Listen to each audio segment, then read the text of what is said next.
السلام علیکم ورحمۃ اللہ وبرکاتہ۔ محترم بھائیوں، بزرگوں، دوستوں،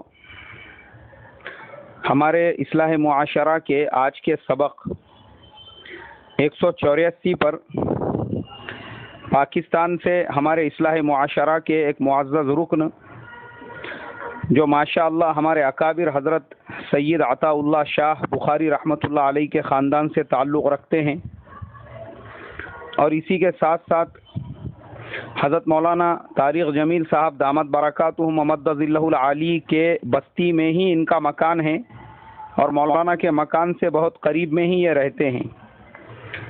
آج انہوں نے اپنے کچھ تاثرات آج کے سبق پر بھیجے ہیں، میں نے ان کی اجازت لیا ہوں، اس لیے میں آپ تمام لوگوں کو ان کی اجازت سے ان کے تاثرات بھیج رہا ہوں، اور تمام لوگوں سے میں درخواست کروں گا کہ دھیان و توجہ سے ان کے تاثرات سنیں اور دوسرے ہمارے ساتھیوں تک بھی پہنچانے کی فکر اور کوشش کریں۔ السلام علیکم ورحمۃ اللہ وبرکاتہ۔ السلام علیکم۔ دراصل مجھے بات پھر وہی پرانی یاد آ جاتی ہے مولانا سید عطا اللہ شاہ بخاری رحمۃ اللہ علیہ کی، کہ انہوں نے کہا تھا کہ ہندوستان میں مسلمان نہیں رہنے دیے جائیں گے اور پاکستان میں اسلام کو نہیں رہنے دیا جائے گا۔ تو آج ان کی بات مجھے کچھ سچ نظر آ رہی ہے۔ تو جو لوگ مولانا محمود الحسن رحمۃ اللہ علیہ، جو لوگ رشید احمد گنگوئی رحمۃ اللہ علیہ، ان جیسے بڑے بڑے ناموں کی، بڑے بڑے اکابرین کی شان میں گستاخیاں کریں گے اور اپنے آپ کو لیبل لگاتے ہیں عاشق رسول کا، تو عاشق رسول ایسے ہوتے ہیں کہ علماء کو بکتے ہیں، علماء کی بے حرمتی کرتے ہیں۔ یہ ان کی مجھے تو کچھ سمجھ ہی نہیں آ رہی، کیسی دنیا ہے، کیسے لوگ ہیں، ان کی تعلیم کیا ہے، ان کا علم کتنا ہے، کتنا ناقص علم ان کا ہو چکا ہے، کچھ سمجھ نہیں آ۔ حکیم الامت مولانا اشرف علی تھانوی رحمۃ اللہ علیہ، یہ سب اگر مل جائے نا، سب کو ایک پلڑے میں بٹھا دو، مولانا اشرف علی تھانوی رحمۃ اللہ علیہ کو ایک میں بٹھا دو پلڑے میں، پھر وہ بھاری ہو جائیں گے۔ جتنی انہوں نے کتابیں لکھی ہیں ان جیسا ایک ورق بھی نہیں لکھ سکتے، ایک سطر بھی نہیں لکھ سکتے۔ اتنے جہلاء کا یہ ٹولہ بن چکا ہے، ان کا کام ہے صرف بھونکنا بس۔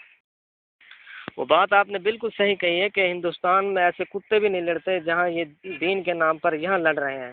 مسلمان لڑ رہے ہیں، کون ہے مسلمان لڑ رہے ہیں؟ یہ جو فرقت واریت ہو رہی ہے، یہ کوئی جج فرقہ واریت کر رہا ہے، کوئی وکیل فرقہ واریت کر رہا ہے، کوئی امریکہ والے آ کے فرقہ واریت کر رہے ہیں، کوئی یہودی فرقہ واریت کر رہا ہے، یا ہم عام لوگ فرقہ واریت کر رہے ہیں جن کو کچھ پتہ ہی نہیں۔ یہ ناقص علم والے ہیں نا جو یہی فرقہ واریت کر رہے ہیں نا۔ اگر علم ان کا تکڑا ہو، علم ان کا باعمل ہو، اگر علماء کی صحبت میں کبھی بیٹھے ہوں، تو میں نہیں سمجھتا کہ یہ ایسی حرکتیں کریں۔ بات پہلی تو یہ ہے کہ عاشقی کا لفظ ہی غلط ہے۔ ہم نے اپنے علماء سے سنا ہے کہ غلامی رسول تو ٹھیک ہے، غلامی رسول کرنی چاہیے، غلامی رسول میں مر مٹنا چاہیے۔ یہ عاشقی کیا ہے؟ یہ عاشقی کی منطق سمجھ نہیں آئی آج تک ہمیں۔ یہ کون عاشق کا لفظ کہاں سے ایجاد ہوا ہے؟ کس کے لیے یہ عاشق یا عاشقی کا لفظ استعمال ہوتا ہے؟ انہوں نے کہاں پہ استعمال کر رہے ہیں؟ یہ پاگل ہیں، پاگل ہو گئے ہیں۔ اب عاشقی کے نام پہ، نبی کے رسالت کے نام پہ اتنی توڑ پھوڑ کر رہے ہیں، اتنا نقصان کر رہے ہیں۔ یہ کیا ثابت کرنا چاہتے ہیں یہ لوگ؟